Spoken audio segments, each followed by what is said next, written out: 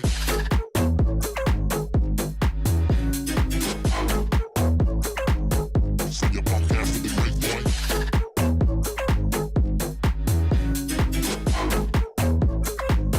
Send your punk ass to the great boy.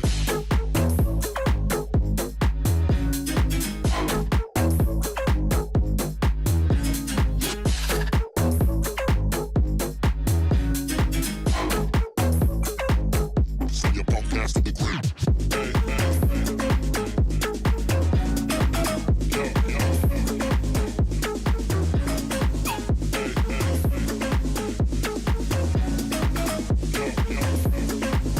Send your punk ass to the great boy.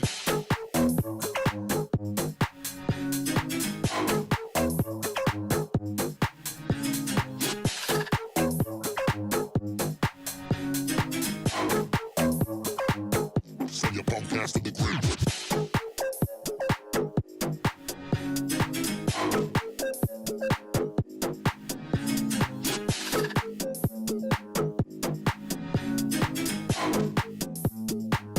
Send your punk ass to the grave. Turn the light, tell me what you say.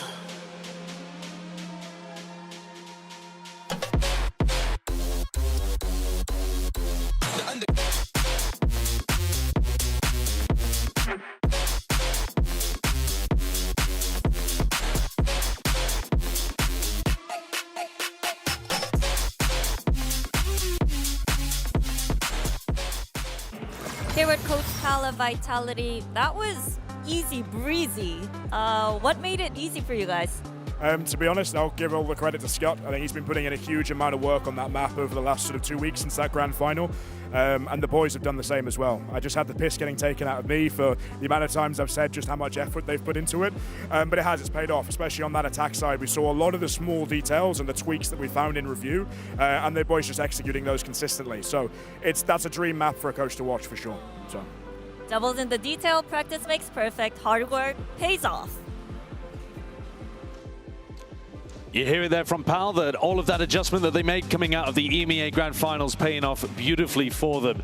He said it's the kind of map that a coach can enjoy watching. Everything just works exactly as expected. And it was a map that we were expecting Vitality to come away with.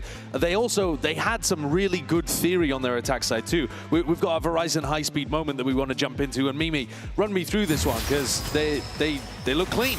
Yeah, they really did. I want to talk about how much they were getting value out of these split plays with the Hyper Viper. You see this round, immediately they're KO knifing into this fast split on A. And you'll notice the players on the other side actually trying to anchor on this site, get really caught in the middle. That dart going up backside, one player gets tagged onto that one. And then as the flashes come in, they start to look towards this backside fight with a second layer of utility, and these anchors just get absolutely executed. And I feel like there was a lot of rounds where mid control was easy for Vitality to take. They set up for splits into a site, and Heretics had one or two players who got stuck out on that site, got shut down, and meant it was always a massive disadvantage in the retakes. And I think that was the key to the early part of that first half. For sure. Yampi looks so good on this KO whenever we get to see it. But I think another thing I wanted to highlight coming into this one, and we kind of heard Pal speak about the adjustments that they'd made since that grand final, was the operator usage that we got to see, the sniper usage on that attack specifically. We saw it come out from Derka, we saw it come out from Chronicle, but the implications that this actually had on Team Heretics' defense from that point onwards was just the fear of not being able to push out. You see Boo attempting to wall that off there, but Heretics just being caught with, I guess, their pants down at their ankles at times, because they just weren't able to get aggressive on that defense once this operator on attack had been conditioned. Yeah, I think they were always hurting for space because they didn't want to go for those pushes, but also because I didn't feel like they had great answers to mid control. Even later into that half, they kept trying to anchor these sites to play the flood, but when you're playing this kind of mirror match against the Harbor, where you don't have that agent, it's kind of tough, I think, to play into that style. And it was really consistent that they were just getting blocked off by that utility and shut down. This was a great approach from Vitality. Well, let's hear what Neil Zinio, the coach of Heretics, had to say ahead of map 2. What adjustments do they need to make? Slow start for Team Heretics. Coach Nilzinho, do you think it was the pressure, maybe the nerves weighing on the boys, or was it something more technical? No, I think it is just pure mental. Expectations, pressure. Yeah, we've had it in the past, but I think we also didn't really give ourselves a chance to gain any momentum. Every time we won a round, they came back fighting. We made some stupid mistakes, and they got the momentum. So we need to, when they give us a chance, we need to capitalize on it and get going, basically. Hopefully you turn things around on the next map, and Lotus we go. Lotus, such an important map coming up. Now, this mirrors what was happening in the Grand Finals. They play very different styles on this maps. A no Viper composition for Heretics versus the Viper on Vitality. Yeah, I think the biggest issue that I was noticing with that no Viper was on attack side. Vitality were playing like quite a slow style, and when they wanted to go back into space late, I felt like they got exposed for that quite often. But when you do look at that other side, you look at this defensive look for the side of Team Heretics here, I really like the way that they were playing this, especially with the double duels, especially with how they are hiding space on this map. Well, once upon a time, Heretics were playing the Harbor on this map, where they had some interesting approaches, but it does look as though they're going to stick with what they were playing back in EMEA. Starting on this defensive side, expect to see Koshmara sliding around with that Odin. I promised you it, guys. I'm hoping that we get to see it starting here. It's so silly, but it works so well at shutting out teams that want to take that rubble control. Yeah, they're really good at that, and I think what I love to see from them as well is they'll very often split their duelists, have Woot, Koshmaras opposite sides of the map, and kind of ping pong who's going for aggressive plays, which means they're almost always shielding where Benji's setup is as the anchor, and it makes it really challenging for Vitality to be able to actually figure out the setup when they're mid-rounding on this attack. On the other side, we have Team Vitality starting on this attack. We've seen how great Sayonara has looked at this debut global event for him. But not only that, Durka firing on all cylinders on that first map. I think the synergy that he's been able to pick up with Yampy as well with this raise and fade that we speak about is going to set them up for success on the first map. Do you think the attack op should also be a big thing for Durka here again? Yeah, I mean, abuse the fact that Heretics don't have the Viper here. I don't see why they wouldn't lean into that if it was such a strength for them on Breeze. Yeah, I think they absolutely should. Looking at Durka and Chronicle, if this is a 2-0, I think it comes down to those guys. They were a beast on map 1. Vitality had a great approach there. Now a map away from getting their revenge from that final. EMEA Grand Finals were a best of 5. This is only a BO3. Heretics, they need to respond fast. Let's send it back over to Pansy and HyperX. And I think that is the tone to lead this in with. There has to be a reply from Heretics. Map 1 was Vitality's through and through. From a 13-10 result previous to a 13-6, and it looked clean stuff. Yeah, I mean, even scoreline aside, it was just a stark contrast. I mean, Heretics look off their game. Again, the early round is the big issue for me. I mean, they won out, I think, 4 opening engagements. Yes, they were recovering a couple of 4v5s, but still for me, with where we've seen Heretics make massive improvements throughout stage 1, that's not the recipe you want to see. And certainly coming into low to see it, it's going to require somebody like Koshmaras to really take over some of these rounds. Benji will give you the late rounds. Yes, he will. But Koshmaras needs to be involved and finding success early on here. So Vitality starting out on the attack, Heretics on the defending side. And all eyes turn towards that A site. What's key for me is to see if that momentum carries across through the maps. Well, I think Vitality aren't going to change. Yeah, huge opportunity for Vitality to strike while the iron is hot. All baited out here. That's an early kind of touch on that, but it's a double stack towards Tree, and it's a stunning trap. Benji up in the feed, tries to do more, finally found by Durka. But look at the casualties they've suffered to get here. It's going to be a 2v3. Tap on the spike. Out, yeah. And he maybe have imagined someone else on the site there, but no one had made it that far. It takes so long that actually it would warrant a rotation. Somebody stepping further forwards. Oh, it's still done. Yeah, in transition. Does he now have to speed up? Yes, they now know where Durka is. They can put it together. They can put the pieces together in their mind. But Durka comes out swinging, taking the fight to re-ends. And Boo just a little bit too far behind. And now the double stack towards Tree, and it's a lethal one at that. Sheriff with Profek. Durka paint shell in play. There it is, posted. Boo has to respect it. There's no 2 ways to cut it. And the time ticking faster and faster. I thought Benji could have done enough. It just slipped away. A ton of value found off this trap. It's only really Durka to overturn that. A fantastic recovery found here between him and Profek. This kill there, right there onto Wu is the one that ultimately makes it doable. Durka then can play a little more aggressively. Boo's eyes are drawn, and by the time they're actually making it back on site, Boo's about 15 seconds off another smoke to really secure any chance of getting back onto site, finding a comfortable angle to contest Tree. Great start for Vitality.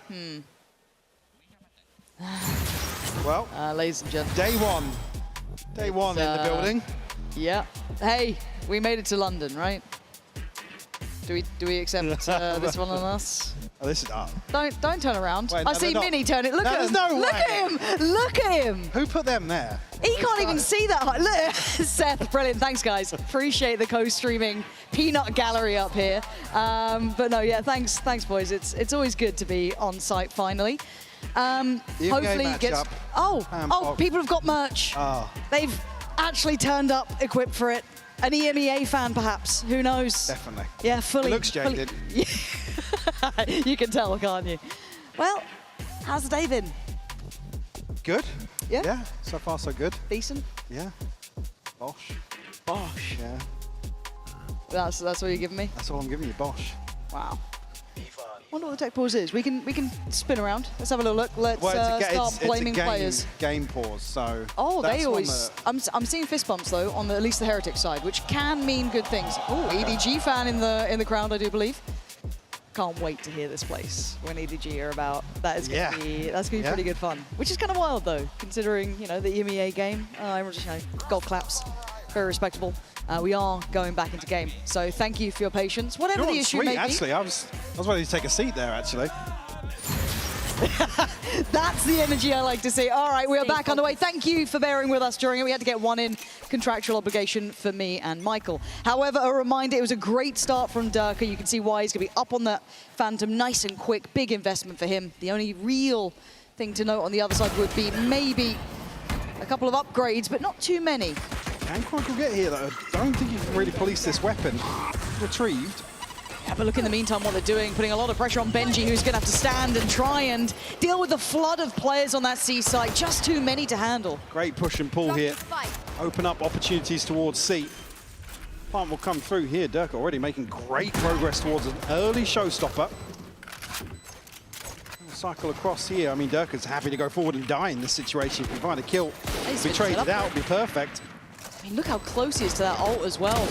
Would be loving it. I mean, you'll take that. It's not the best outcome, but it's certainly not the worst. And Yampy, go on then. Have a little go on it. All right, 2 rounds, 3 standing. And I think what you kind of said, that push and pull in effect, I like that, right? It could have been a bit dicey on that A side. Nice look back towards C. Super bursty. It's a great check-in to think back to some of the earlier discussions with Vitality this year around the mid-rounding, around the leadership. Decisiveness. Yeah. Yep. We saw plenty of examples on Breeze. This is another one for me where straight away, a commanding call from Yampy, and everybody buying into it. And certainly, I mean, it would be ignorant to really ignore that factor coming into international here. That's certainly the question hanging over Vitality for me, is actually their ability to maintain this upwards trend. So I think if we'd seen a couple more good indicators from Heretics, I'd be having a similar conversation as well. You know, with that kind of Koshmaras X factor coming in, Boo's in-game leadership as well. But we aren't really seeing the fruits of the labor. But they do at least have mound control here. Hasn't been checked on. A very patient default coming through from Vitality. And I mean, the big thing really to deny Durka's free access to the showstopper. Oh, we played in a little on that. If he gets much for it. Yeah, okay, played in again twice now. They don't fancy it. Something doesn't feel right. Backing away. Profek at least curious as to what's going on outside C. Well, because they've got nothing now to clear close, right? Like, I think they've run out of some of the tools. I guess they've got the boom bob. Is that where you're going to invest it? I don't know. So, again, you kind of can leave Koshmaras on this island. How much can one man do is the name, and Profek clears him. I don't know what gave it away. Maybe the positioning, maybe it just felt a bit too obvious, maybe just doing what they need to, but Profek again finds another. Finding space and opening up sites there. Sends out the paranoia, smokes are in. The site is fully theirs. And Profek, when he's on, it can just be so impactful for Vitality. Another example found here. Find a third Chronicle to follow up. There could be another bonus conversion here, and it certainly will be with Benji heading the other way. A 1v4. Vitality off to a flying start. I mean, you think about the opening of both halves on yeah. Lost myself for a second there, but what the second round, second half, sorry, the damage done. Again, they conceded the round, but Vitality are just ready to set themselves up again for a string of rounds. It looks like they're having fun, which is the scarier thing. And I think you're right? Profek is never going to be your headliner when you look at this team. He's never the one to stand. No, but Durka. Certainly feeling himself. Oof. I mean, I guess it was a revenge match. Now, the funny thing is, obviously backstage, start of the day, walking about as you do, you know, taking it in, saw Yampy. He was like, John, I'm actually really excited for this game. I was like, why? He was like, oh, revenge. I'm like, and it's like, I know when we talk about finals, normally it's a little bit more blasé. The players aren't as like fired up if it's not a qualifier, but he wants this. He absolutely was locked in. He wanted to meet them at this point. Mean, they've been under so much criticism. God, they have. Absolutely. I would argue more so than Heretics have in terms of poor performances. It's been Vitality to really bear the brunt of that. Oh yeah, lauded as the super team that didn't really And they get through on a miracle. Yes. I mean, we've seen runs like that at Champs before. One evil genius at one point. Come on now. Come on now. Also in the contract, have to mention EG at least once. It's part of it. Get out of the way on day one. Yeah. Haven't mentioned the Slug Club yet, so that's still yet to be. Nice from Benji, but gonna need a bit more. It is a stack, so if they are a little bit laissez-faire about approaching which side of the map, they could get caught on this, and Koshmaras fancies a go at it. That smoke now becomes a little bit more lethal. Careful here. Got the timing right on it at least. How do you clear some of these positions? Okay, gonna note one close. That now starts feeling like a stack. Do they back away? Do they power forward? Chronicle not really showing much fear. Gonna clear Kosh. And it's gonna be, what, 35 seconds? They can't leave it too late just in case, but it looks like a B pivot's coming in anyway. 30 seconds left. Just off there. Catch a glimpse, but plant down here. Still 4 left standing for Vitality. Yampi will get his ultimate off that. Sayonara just misses an opportunity here ahead of the smoke blooming. And a Bucky here, you got to get Koshmaras. Sorry, Woot involved in this situation and shut down immediately. Yeah, Vitality are locked in now. That confidence feels like it's there, and it's going to stabilize. 4 standing now, ults coming into effect. They've gotten everything they wanted at the start of this half. Well, I guess this map in general. Another early timeout call from Heretics. Again, it's just really difficult to find some sort of confidence to go forward in the buy rounds here when you're just getting, I mean, battered in some of them. Barely getting off the starting blocks for Heretics. And they just look cold, right? It doesn't feel like they're executing many of their set pieces. The game plan's just all over the place a little bit, and understandably so, right? It's brutal to come up against some of these players when they're on form. Like I said, Prophet, for me, one of the ones that stands out. Very hot and cold in terms of numbers, but also in terms of value, in terms of utility, where we've seen previously. For me, the Coinbase win condition coming out of this has got to be Heretics probably playing a little more proactive, take some of the space away. What did we see previously? Take control of Mound, and they just tuck in. What Koshmaras gets slow cleared by a Guardian with no trade angle from Boo. A little bit all over the place for me. Yeah, it's not fitting together, right? That synergy felt really good in their run up to this point. Again, they walked away in that first place. There was a reason that they looked that solid. For me, again, I actually hate to say it, but I want to see them play their own game, the game that actually got them where they are. So leading into this round, it's a critical one. Heretics need a heartbeat, something to ignite a little bit more of confidence. I'm seeing operators, I'm seeing what they can. Boost, suffering, down without even a shield. And in this round, we will be diving into the team comms of Vitality. So the second that's ready, we'll chuck into it. But until that point, look towards what they have. Sayonara wants to farm it. We've got the operator out. There is so much on the line now. And Heretics trying to posture up a little bit here as well. Playing in towards Grapple. See how they react to that. Grapple, boys. I'm holding grapple. Nice. One more. Freeze, boys. Freeze. Freeze. Okay, I hold East push. I hold B. I'll just put a wall down. And follow my Twitter. They should not have op. They should 6-7. Yes, keep holding, guys. Keep just holding. Perfect well, Twitter, Chronicle. Can I get shout out, please? Yes, just keep holding, boys. We're gonna finish on A. Okay. Can I get one shout out? Yeah. Yes. Guys, Timo, I need you to go prod C, okay, right now. I mean, if there's anything to terrify us when they're laughing and joking in a round like this. I'm hearing noting, 6-7, and I'm done already. Oh, Benji having a chance to shut this down. All right. Nurka will fall. Got to get the second though. Pin down Chronicle. Now just Kosh left. Swap out to a rifle. Will be noted here. 1v2 though, come on Kosh. In all of the other games, you'd think this is absolutely within the realms of reality. Make that the case again. Gotta at least toy with expectation. Open the door and give them maybe pause for thought. They're playing deep off site. Look how disconnected they are. Kosh is here quick though. Really work for this. But I like that he's here this fast. I think he's read this. I don't know if he'll know where Chronicle is, but he's found Profek and he's on the hunt. Koshmaras needs to get this kill. He has to get up close and personal.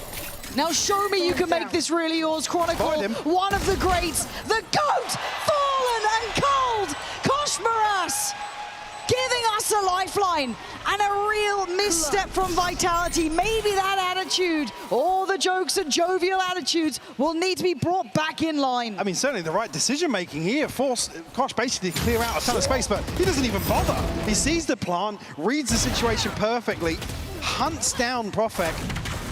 And again, at this point here, it's like Profek can buy a little bit of time. Chronicle's then caught in transition. He has to move to a position where he can cover the spike. Yeah. Nice! Great work from Kosh. It felt done and dusted. That early exchange over towards Rubble. And I guess that tone that we heard in the comms now, can Yampi get it back in check? Can he keep them focused? Because that sort of thing, yeah, it was bold from Koshmaras, but have we really gotten to the point where we're surprised by Neon's what he did in stage one? Yeah. And also just in general, Neon's on a stage like this, when the audio's a little different, when it's a little bit lively and you take those chances. Again, Chronicle and Durka made in those moments. Are the best to do it. But now, is this been the spark to reignite something with Koshmaras, or potentially Heretics in general? Bring them down. Going to catch anything here, but Heretics certainly looking a little more active now. Certainly what you want to see. Yampi not a million miles off for that spam, but Riens will take the opportunity. Bring them down. Certainly slow down the progress here from Vitality. Have to control back. Then won't have noted this early presence from Boot. Doesn't have a paranoia though. There's a big gap between him and that second player, but face your fear. Investment here from Riens. Clear all the space out. Prophet might just get behind this. He's going to call the rest of the troops back. Oh, Boo. Boo needs to not take his eyes off the prize. It's going to be feast or famine, isn't it? He's going to hear this, though. Surely he hears this. That's 3 players. He could be on for a heater. 13 seconds! And with a knife to the back, Boo strikes. 2 big kills, slowing down the roll, putting Profik in the almost unwinnable 4 seconds. He's got a plan. Revealed, it's literally at his feet. Profik, face the music. Heretics looking like they're back from the dead. You're asking for a spark here. Heretics at least keeping this doable early on. Find a second conversion confidently as well. A little bit of complacency shown here from Vitality. Some question marks for sure, and I'd imagine probably a stern talking to during this timeout. You'd think so, wouldn't you? I'll wait for the coach cam. Well, that'll be my Coinbase win. I mean, Cron's still laughing. Yeah. Pow's hiding a smirk. Pow's in the playbook. Frowns. I don't know. It doesn't look that happy. Certainly lots to consider here. I mean, the Coinbase win condition coming out. There's still going to be a purchase on hand for Vitality. Couple of ultimates to work with. Chronicle, Yampi, and Profek. Sayonara just 2 away from the pit, and obviously Durka's early showstopper. He's already building progress towards another. And for me, again, complacency can be such a killer as well. It's something that I can't allow. They don't quite have... Damn. Damn. You'll be waiting a while. I don't know. Maybe a show match or 2. Oh, for Shanks, I mean. Not for, who knows? I wouldn't badmouth FNS like that. Okay, just making sure. Just making sure. You had to check. Checking. 2 rounds. 2 rounds. And will this be the more... one of those moments that you look back on and you go, bloody hell, imagine if we'd actually just, you know, focused up here, been a little bit tighter. Yeah, I mean, does it fade away to nothing? Hey, I'll say I'm happy to take that criticism. If we see a few more rounds like that, that's certainly a discussion to be had. If Vitality show any more complacency, then get their heads back in the game here. Certainly opportunity, like I said, with this old cycle. Koshmaras going forwards once more. Oh, big catch here on the nade. Well. They feed into that one here. Haven't seen that investment, but it certainly catches Vitality off guard here. And a round to come out of a timeout like that, it's the worst possible start. Or a dream come true for Heretics, right? Simple stuff. The C's paint shell coming in. You love to see it. They'll be chuffed to bits with that. Freest beginning, and Boo got himself a corner.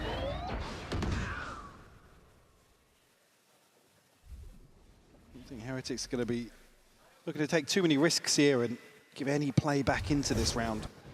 And Chronicle's going to check at least here, bait the wall out. I was going to say, Boo and Benji have to deliver on C site alongside this, though. Yeah, and it looked like Vitality was still maybe eyeing up finishing on that C site, so they've still got Yampi here. Does Benji know about this? I mean, he certainly does now. Handles Yampi with ease. And Woot in support, 30 seconds posts it. Not going to get quite what he wanted, but Profek and Chronicle left with an uphill battle in 24 seconds. Yeah, I mean, TP here for Profek, but again, he can't reposition towards another site to retrieve that spike. Well, give this one up. Well. You gave them an inch, and they might be taking the mile now. That is 3 rounds to their name. After what was a dreary first map, a worrisome beginning into map 2, and now knocking at the door of tying up all even. Hard work's not done just yet, though. Still a buy in hand here for Vitality. Like I said, ult's still a factor to consider. Actually, an operator in hand for Durka, so probably indicator of a slower approach here. See what Durka can get done. It's only the TP of Boo available for Heretics. Catching the top here, Chronicle might just double down, and he absolutely does. Shutting down this early aggression as Heretics look to really take matters into their own hands. And here comes the burst. Benji instantly gonna be noted. This is gonna ask so much of the man here. He's got pressure left, right and center, succeeding on one but overwhelmed by the other. The swing from the smoke gives Wu a way in, but Chronicle on a heater again. Single-handedly making this round look like Vitality's. Just like that, something to maybe humble any sort of confidence Heretics were starting to build after a string of rounds. Chronicle, pixel perfect with the first and catches Kosh as he tries to retreat. Stuff here, Chronicle leading the charge 11-4 for Vitality. Always been an X-Factor player, isn't he, Chronicle? Again, it was kind of that conversation of what's Fnatic gonna be like without him there? Do they lose much? And people kind of say, umming and ahhing about it, but you see it in moments like that with him. That pedigree in full display. And well, Durka not gonna share the limelight either. A man who's known those great heights as well. But Kosh Moras, a new man to this stage, to try and hold his own against some of the most experienced players there are. Some of those decorated. Right now he's got a smoke to do it in. Played in. Clear him. Boombot will though. 30 HP and he'd be lucky to get out of here alive. The utility poured on. And the site under scrutiny. Aid will prevent any progress from Boo going forwards here. Kosh down to 30. Getting locked out of this initially. Plant will come through and Sayonara with a pit to close off one of the avenues of approach. A ton of ground to cover to get even closer to the site here through this pit. Yeah, a bit tricky because there is a little bit of a Navi forward. And you can see they want to try and springboard towards Durka. Taking it away, but a quick reaction. Vitality standing in unison this time. Crossing the T's, dotting the I's, and making sure to not let this game slip between their fingertips. Even there, the buy a little off kilter. I mean, Benji was on a pistol to come into this court here on a jump peek out. Unfortunately, that way, I mean, Kosh is just under a ton of scrutiny. So much util sent forwards here. The diligence, I guess the other side of the equation here, we did see Vitality a little complacent, at least a reset in terms of these protocols. We'll get them number 6. Durka just missing one more for the showstopper. The Heretics back down to pistols now. Potentially another huge first half advantage here in terms of the scoreline. As Heretics can build back in. He's trying to catch a spam, but no connection on the other side of that. If anything, it just really eggs Vitality on. Finally, the rotation will come through. 2 more players here to try and bolster this A-site hold, but probably going to be behind this a little bit.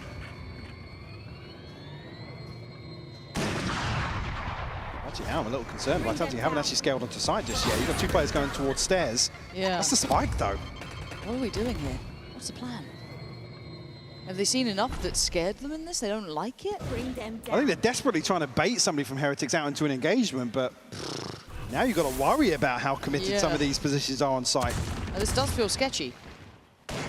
Quan's seen nothing, no challenge on B. He's committed on it, ahead of the wall. And with this amount of freedom, surely you are massively question marking what's going on A. This should be enough. That should be the pivot point. They've spotted the trap, but they still fought for it. Rien's gonna manage to catch Durka. Well. That is a big scalp to claim here. Perfect trying to cycle the weapon back, but he's got bigger problems right now. They're at the doorstep. They're trying to knock it down already, though. Profik and Yampi holding the line. Woot, Boo, and Benji desperate to try and find a pathway back Boo's in. got paranoia here from Link. Sent through, it does connect here. Woot's managed to come through, but Chronicle to shut down too, Lauren. Absolutely great work. Boo now, unfortunately, 20 HP. Unable to have a say. I mean, the paranoia could have been huge there, but Chronicle unaffected. I mean, thank God for that. Catching Woot here on the Satchel in. Just when I thought maybe they could retrieve this operator. It all comes down to it. Vitality will find number 7. Unfortunately, look, this is a must-win for Heretics. Look at the buy behind this. Yes, we'll get an operator in hand, but we're on the brink of potentially a 9-3. Yes. And it feels like it's trending that way. It does. It does. You're absolutely right. Woot, can you get involved early? Dirk already has. That's the Seaside looking vulnerable. On that peak again. It's not the first time he's had this. This is repetition now. That's concerning. Benji. What happened last time? They cleared Kosh with the util. Yeah, it was the Prowler first, but then it was the Boombot that caught him on that point. But look, they've got more tools to play with now. Ults to be invested. He has to back away, goes back for seconds. A Prowler this time.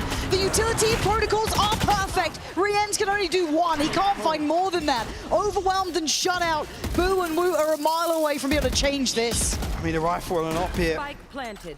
In the retake, yeah, it was no surprise to see him hold on to this. Like I said, round 12's purchase would have been awful if everybody was to fall. I mean, even coming out of this, what, Kosh, 300 credits, an ultimate, sure, but Rienz and Benji will be penny pinching here. I don't think the bargain bin's going to save him now. Boo and Woot, this is tough. Because there was that small window, right? And I was so ready to lay into Vitality for letting that sort of lead slip. But the fact that they can tighten up after it, I know, it was right there, right there. Fine, I'll put away the hate watch. But the credit really, in my eyes, also falls to one, Yampi, obviously, for keeping people in the right place, but Chronicle stepping up massively as an impact player, too. But what, around 5-6 or so when Durka gets his operator and things slow down a little bit for Vitality, finding 2 rounds. He's found that opener towards C, and Benji, fortunately, the first domino to fall in a sequence of events. Chronicle leading. And he's back on the operator. Back on the operator. And he was kind when of he's seen what he's done with it on Breeze. Okay, Benji, you're not going to do the same thing again, though, right? Maybe Kosh. I mean, unfortunately, with this buy, you'd want them to go forwards. Kosh Morass up against Kron. Kosh has won it. That time, a different outcome. A further commitment. It looks like Vitality want to keep that pace and tempo high. Prowler sent in, going to at least reveal that they're still nearby. That looked close to a big tag, but not to beat. Go forwards with a spike here. Yampi, you're the first man in, and you're doing it kind of solo. And yeah, a quick clear. Woot making light work of Sayonara. This felt a little messy. I don't think this had to be at this tempo, but they wanted it this fast. Woot's now got a showstopper. It's a huge opportunity here. It's a 3v5 for Vitality. I mean, when it's all said and done, it will be worst case scenario on 8-4, but certainly this was leading towards Vitality finding 9 here in the first half. Yeah, but this could be a godsend for Heretics, but Prophet gonna find 1. Rienz on the trade. They have numbers to play with. Prophet can't do any more. Falls. Durka dead. Heretics. Silver lining just about maintained there. Crucial here for Heretics to remain composure coming out there. So it's a big win. Yes, it's an 8-4, but a saving grace at least to get that one on the board, Lauren, the end of this first half. Yeah, they desperately needed it. After what was a real shutout for most 3 rounds of respite almost to claim the final one. Maybe enough to ignite some hope going forward as Vitality still standing strong on those 8 rounds to their name. Chronicle Durka looking solid as a rock on this. So let's hear from Prophet after Vitality locked up their spot in playoffs in a HyperX player moment. Hello, my name is Prophet, I'm from Team Vitality and we are in the playoffs. So we just finished our game against VALORANT Esports, just regional matchup, so we know how they play, they knew how we play. So basically this game was only about who will be more confident, and at the end we are more confident, so we take a W. This is looking rocky. Swing of the corner. Durka favored 10 times out of 10 at that range, and now suddenly it's just Yeta J. Try to clutches in a 1v3. The swing out finds the first, drops out, and cannot find that final Vitality. When I walked first time, in London and I saw the stage, it was completely different than in Berlin when we play. I've seen so many seats, so many people. The arena is big. To be honest, it's felt amazing. It's a dream to play in front of this beautiful crowd. And yeah, I just hope we're gonna play more and more games here.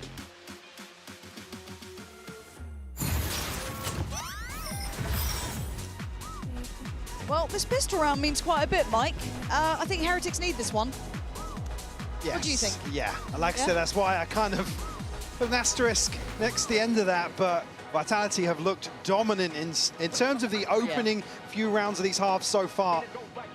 That's why I said, if you look at a 9-3, we've already had bonus conversions galore. Even that mishap on Breeze as well. Certainly, Heretics need to flip the script. Again, with it just feels like a sluggish first half from Heretics. Yeah, it just Again, Koshras a little more active from the get-go. Yeah. I'll give them that much, but things just not going their way. It's got to be said. No, and it just feels a little bit quiet throughout, right? Like, I feel like Rien's has always been solid. I mean, he's a little bit downturned here. It doesn't look like he's quite as active in this. I wanted to see the best form Heretics. We got that as our last look at them, right? That's what my mind kept them as. Well, these teams that can win it out in the EMEA. It would be heartbreaking if that was the peak. You know, getting back into some really formidable form, honestly. It's just a little disappointed to see this, which should have been a comfortable matchup, right? It's better to come in and have to play, you know, a team from another region that you don't really have much in terms of context, and probably a team that could really turn things around. What's just happened there then? Oh, even he looks surprised. Tell me you saw that camera reaction. And it looks like they are literally bang on the same spot on the minimap. This, put a fork in it, man. This one looks done.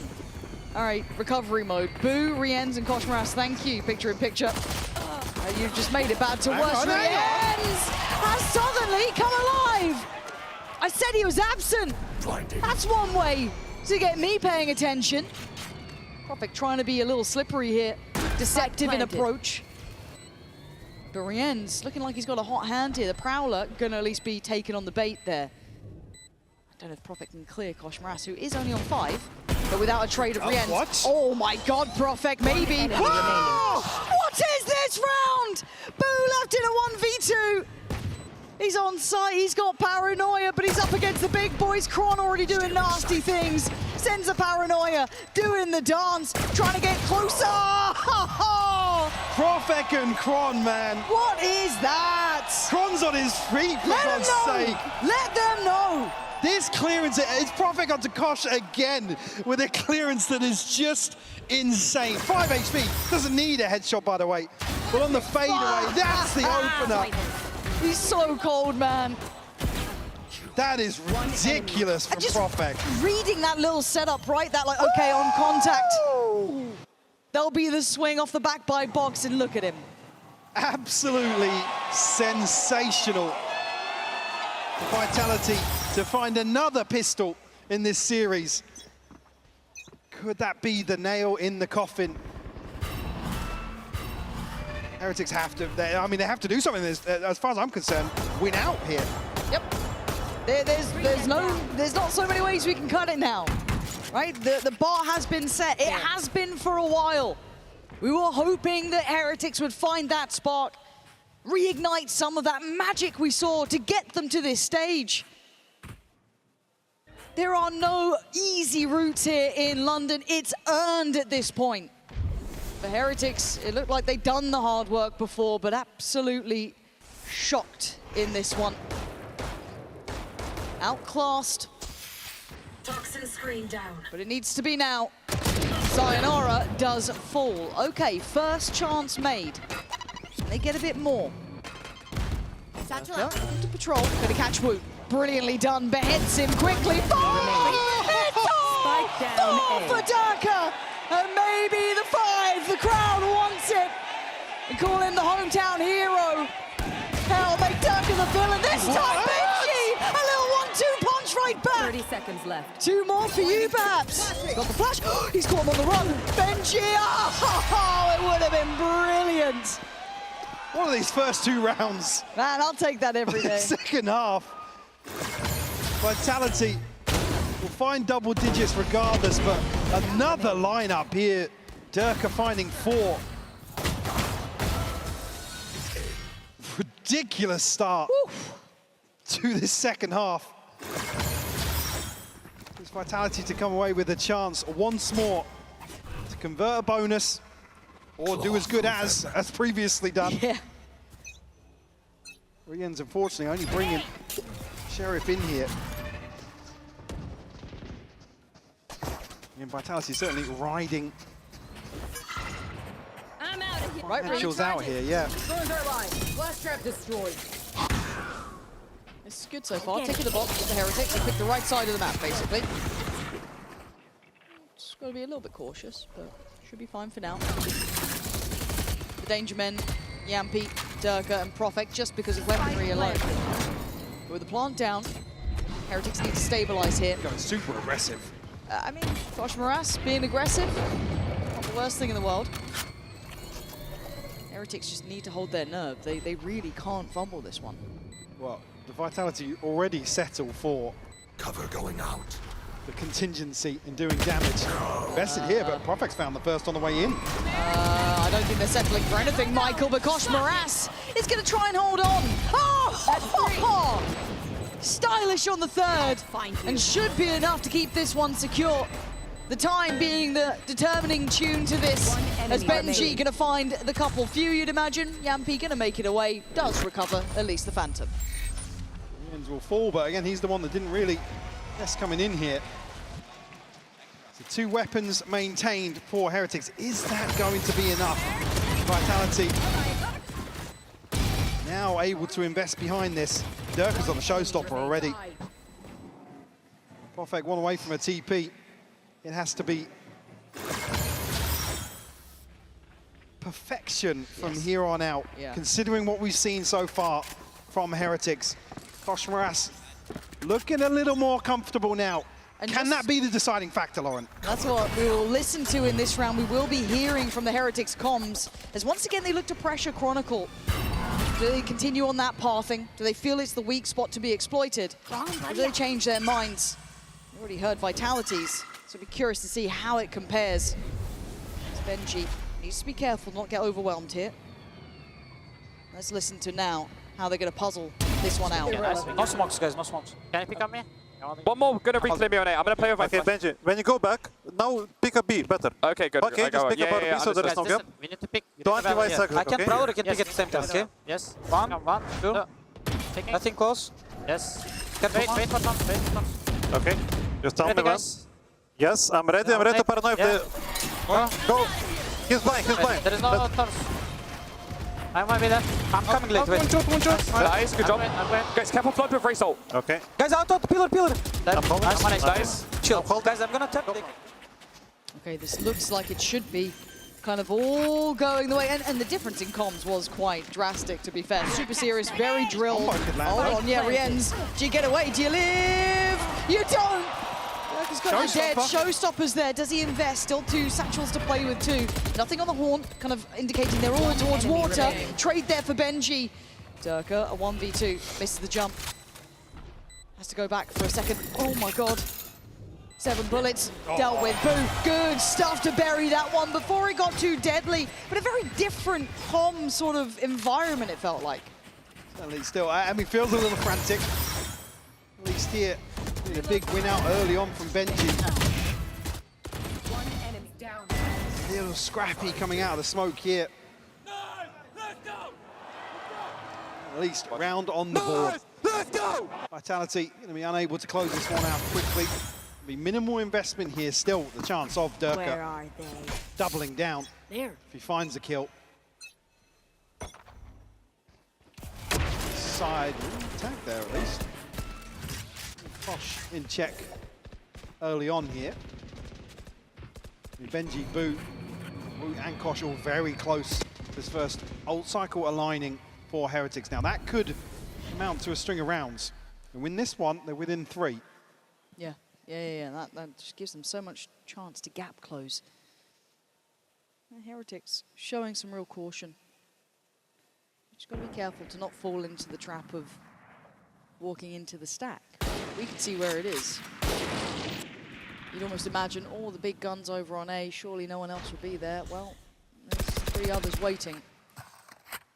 Let's see if Heretics can puzzle this one out themselves. Can they figure out? They're still heading this way. I'm a bit concerned here. They could be going into what is the stacked side of the map here, but it is just pistols, but Prophet with the paranoia. Can't quite get out of this for now. He's managed to play his life, and Sayonara with a double! You don't get to! Daka Sayonara! Down A. This is a massacre on A, a mistake made! And Boo now has to face the consequences. The leader in game has to deal with what they've just done, walking into the stack, eyes wide shut. The one thing you didn't want to see was Vitality get a thrifty conversion in this sort of situation. Look at that. What is that from Sayonara? And they are so deep, so you almost feel like surely they felt a bit comfortable in that. Sayonara's reaction. Huh? I've got 2, by the way. No! 3rd in the snake fight. Eagle! Was it Eagle? I think it was. Just letting them know. Just checking. Did we buy anything, actually? No, that was really nice, No. just to remind them of the finances. It's like, guys, if you missed it, we didn't have any money, and we won. So avoid eye contact with Yampi at all. Nah, I couldn't do it with that. I couldn't. It's like those rounds, you know, it's just like sitting in your stomach like a stone, and you just see him up. Well, you can see it on the faces. Yeah, I mean, Woot looks pressed in this situation. Yeah. NG, see, struggling as well. The Coinbase win condition coming out here for Heretics. I mean, slim pickings. What is it? Slim pickings, to be honest. I mean, they're going to have a few ults to invest. Like I said, there should have been total opposite scenario. I mean, the stage vibes mimicked here between and Weber as well. It's got to be frustrating to come out here.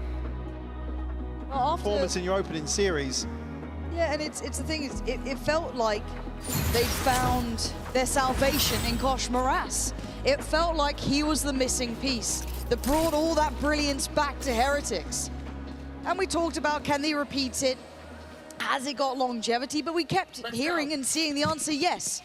The problem is we've got here, and suddenly it doesn't have that same spark. However, it's not over yet. It's 6-11. We go back in. Speaking of the man, the ult's going to be coming down. He's going to just take matters into his own hands. He's a mile ahead of the rest of his side, and he wins his fight.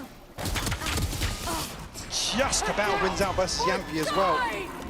Sayonara, look out, he does actually get caught. Woot will capitalize. Heretics right out onto the A site here, and Durka and Profek left. Profek, will he clear him once more? Yes, yes he does. Okay, dead to the paint shot, all good. He can't catch a break versus Profek today. Boo to shut things down. A thrifty converted right back the at other side, yeah, by Heretics in response. Vitality to come out, probably with the upper hand still though. I mean, the buy is going to be there or thereabouts. They have a ton to offset that. Everything except Yampi's. Woot does have a showstopper. Can you get another round now for Kosh to take over with the ultimate, really? Similar sort of situation as previous. I'll find you. Single-handedly delivering a round for Heretics.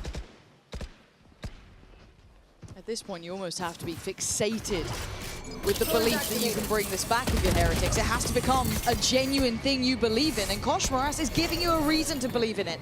Taking over Tree by removing Chronicle, it gives them those first couple of steps towards the A site. You already see the Vitality sitting quite deep to this. Kosh Moras is playing a game here that's starting to gather at least a bit of interest for me, as how far does he want to go? Far! He wants to go deeper and he dies for it! Durka gets 2, suddenly Woo hits the hat, got to hit the panic button, finds Sayonara but right back at you. That one's gonna land as well! 3v2, the spike's not down. No security, and no life left. Boom! Buried, it's 12. Could be the killing blow. Heretics, you have to string something together here for sure, but a couple of players going to struggle financially. Kosh still finds the opener here, but the trade-off of showstoppers just suits Vitality. One enemy remaining. With the spike not going down initially, they can't really reset away. They have to keep fighting forwards, and like I said, Vitality will just welcome that. Still, got the investment as well. Only Durka to throw in there. Weapon here. Looking to go aggressive here. Ton of players from Heretics on the other side. So you got somewhere to be. He's still going. They're still fighting forward. The paranoia did not land. And Durka will not die. It takes Riens to take an individual stand to try and stem the bleed. But Benji going to get caught off guard here. Chronicle's got you spotted. And now they're going hunting again. Audacity. Disrespect on display. But Benji heads up, a head removed. Riens, the last man alive. 1v2 required. 4 kills overall, a necessity now. So he takes the walk towards the site. He's got space to play with, and he's got time. Actually, they're a million miles away from this, so plenty of opportunities for Riens to find a position that favors him. Sayonara and Yampi will split.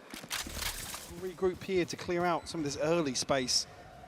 They're fast to this as well, not really making much of a subtlety to it either. You will hear it. Riens, a magic man of once before, but sayonara! Welcome to the big stages, kid! You look good at it! 13-7. They do need to go into fuse. They nearly forgot that one. But changing the narrative, leaving history in the past and writing a brand new chapter. And moving forward. Making a big statement as well. This is just a very commanding victory from Vitality in terms of some of the expectations coming in, right? Again, you have to consider the grand finals, but Vitality playing above and beyond what we've seen previously, continuing with that trend. A few recent series. Heretics, for me, a little disappointed, I've got to say it, but certainly something that can be fixed upon. From what we've seen in terms of the end of stage 1, definitely want to see them back on the right page. Tough series for them to open up here in London. Oh, absolutely, but something you can't help but enjoy seeing some of those players on the stage like this. Some returning greats of all time, some brand new to the environment. But for them, it's got to mean the world coming out like this and proving they have elevated. They've changed for the better, they've grown stronger. And the Revenge Tour begins now, I guess, already proving they are the team to keep your eyes on through this event. Magic from them, absolute magic. But for the Verizon post-match interview, let's send it to Frankie down at the stage. Yampi, come over here. Tell me, how long have you been planning this revenge game plan on Team Heretics? I mean, for sure. I knew that they can't get lucky twice, and yeah, I mean, it feels amazing. I was super happy. I know people don't like regional matchups, but I was so happy to play versus them. You were clearly hungry for this one. How did you fix the micro mistakes we saw against Foot? You might have won that one, but it wasn't as clean. Yeah, I mean, just more watching the VODs and actually understanding that in the final we did a lot of mistakes and we came prepared. Like, we knew they didn't change almost anything. I'm kind of surprised because Rian said that they are in their best form or whatever. And if this is their best form, it's going to be a tough time for them. Well, Yampi, you have been bringing the fun to your team. Even when you were going through the match vetoes as well, you were cracking jokes. You like to tell a joke to your team every day, is that right? Yeah, I mean, it's fun to have fun, right? But, you know, today I was a little bit more calm because I think we were a little bit too hectic at some times. I don't think the comms was okay. We were a little bit back of our, like, before ourselves, but yeah, when the team needs me to be energetic, I'm energetic, and when they need to be calm, I will be calm for sure. Yampi, can you tell me a joke, please? Oh, what? A joke. A joke. We are not finished, even though me and Derek are finished. I had to think about that one, but I loved it. More action, potentially more jokes on this stage tomorrow.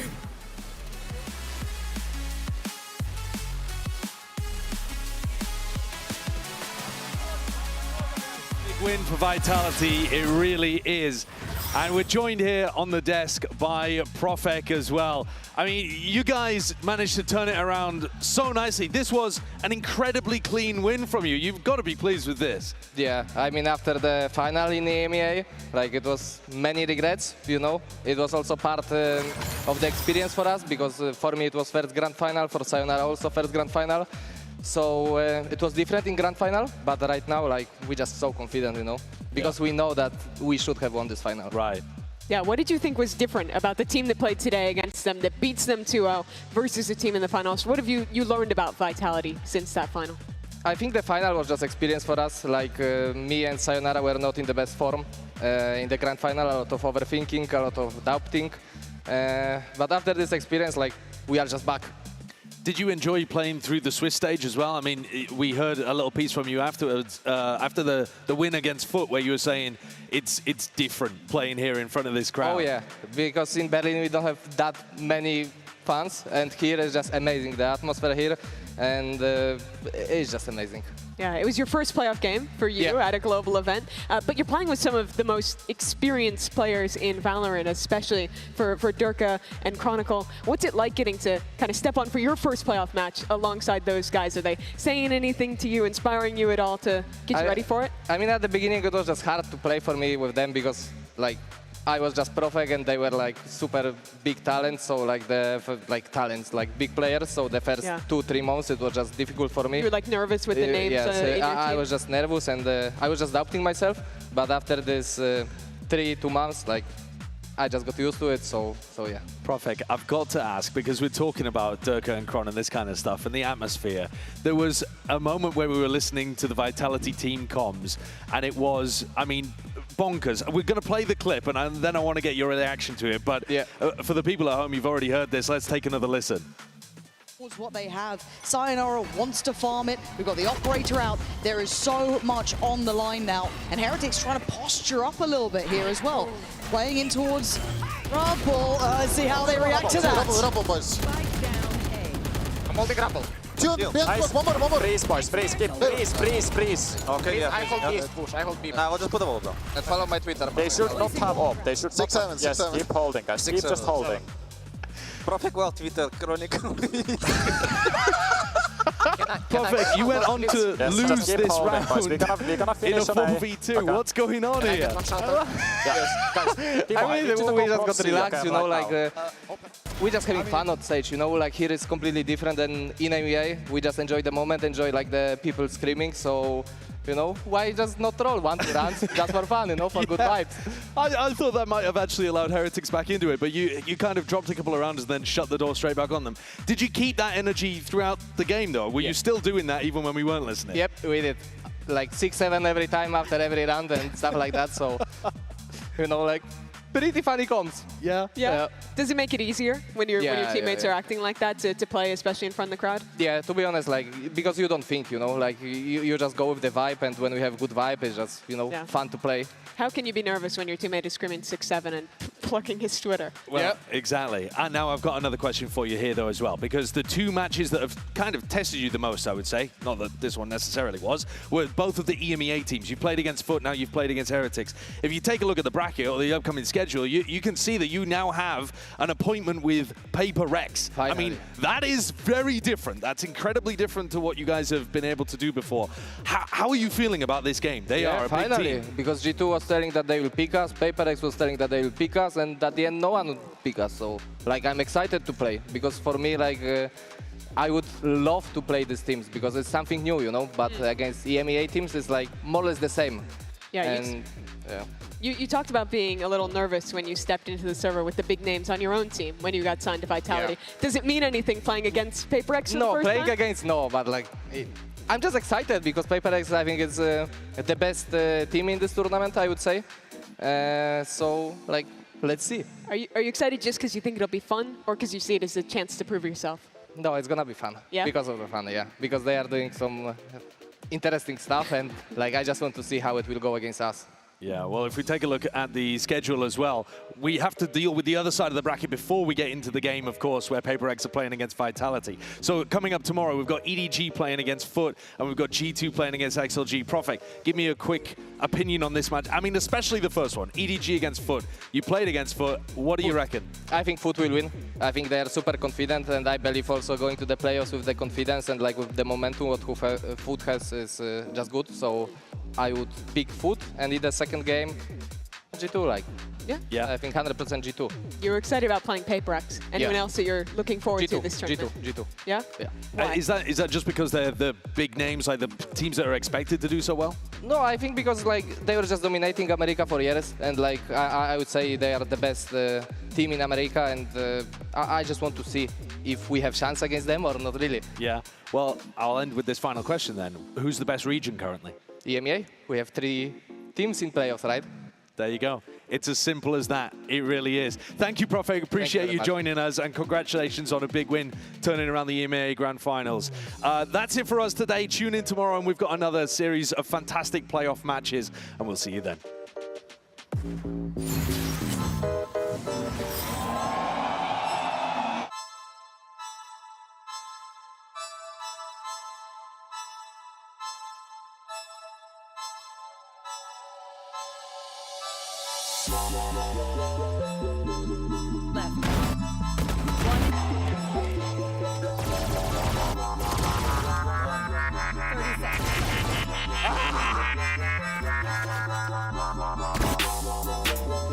Holy shit! What a shot! Holy shit!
Send your rescue.